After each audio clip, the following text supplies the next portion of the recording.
Sipag naman ang love ko. Nambobola ka na naman. Anong kailangan mo?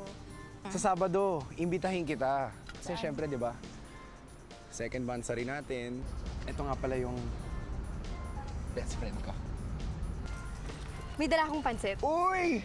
Favorite ko to ah. Uy, kain tayo. Masarap to. Magaling magluto ng pansit to.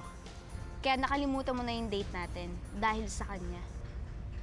Sa bagay, ang ganda-ganda niya, di ba? Uy, Erika. Bakit? Dahil nagsiselos ka.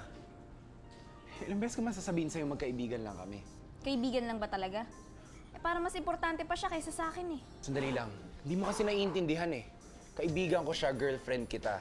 Pareho kayo importante sa akin. Hindi ko maintindihan kung bakit mo ako pinapapili. Buti pa huwag muna tayo magkita-kita para makapag-isip.